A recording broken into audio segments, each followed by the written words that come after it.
Good afternoon, dear viewers. I want to have this little moment just to share with you a poem. It is in French. It is extracted from a book. It's called, a book called Fables. Fables. It was written by Jean de La Fontaine. He is a French poet. Yeah, it will be very short. It is called the chicken that laid golden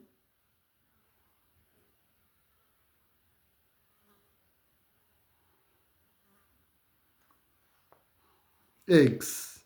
The chicken that laid golden eggs. You see, the title is in French. I am now doing a translation. I will not translate even the poem in English. It is in French, so I will just give you the overview of the poem in English, and I will read it in French. I do this because most of my viewers use English and Kinyarwanda. Very few know French, and as you know, many of my books are in French. Let me read or summarize the message of the fable.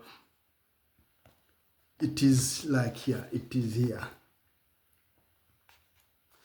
It says that one day the man realized that his chicken is laying a golden egg every day or every morning.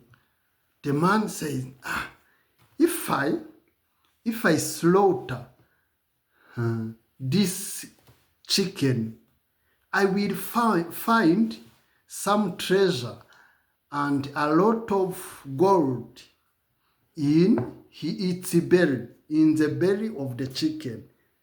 So the man took the knife and slaughtered the chicken.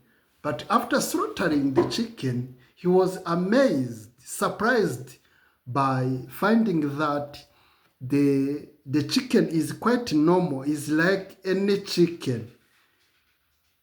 She didn't have anything special in its belly.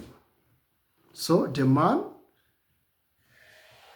he didn't wait for him to become rich progressively. He wants to take it directly. Okay, that is like an invitation. There is a lesson that people have to be patient in life.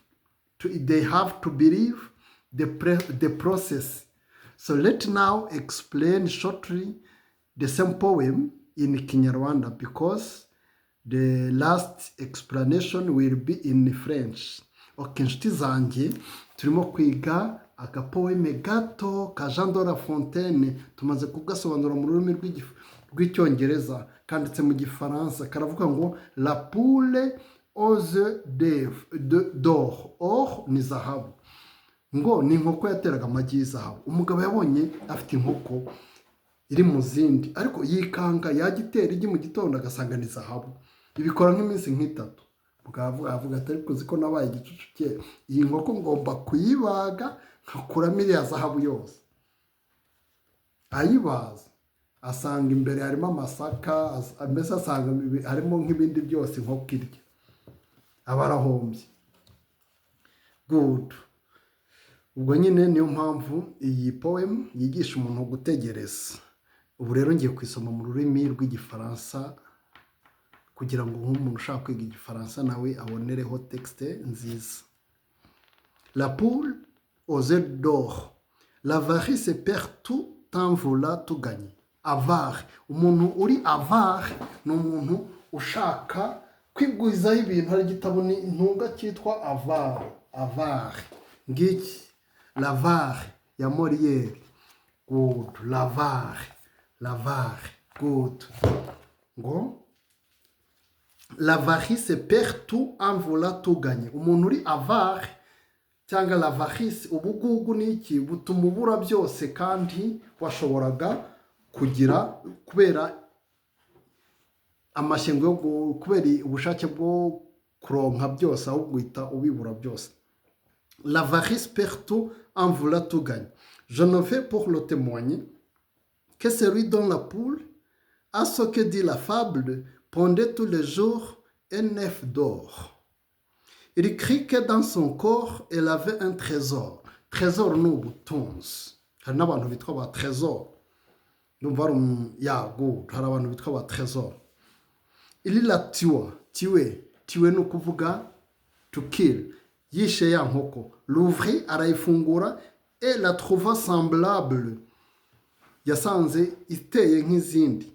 Acer dont les œufs ne lui rapportait rien. Yasanze imeze nk'aho nka za nkoko zindi zitagiraga ikintu zimuzanira rwose. C'est en lui-même ôté le plus beau de son bé, belle leçon pour les gens chiches. Chiche ni wa wundi uri avare nyine. Good. Ngo iri ni isomo ryiza ku muntu uri avare. Pendant ces derniers temps, combien ont vu qui, du soir au matin, sont pauvres devenus pour vouloir trop tôt être riches. La poule aux œufs d'or. Rwose ngo ni bangahe combien de gens sont devenus pauvres. Many people have become poor just because they wanted to become rich very directly.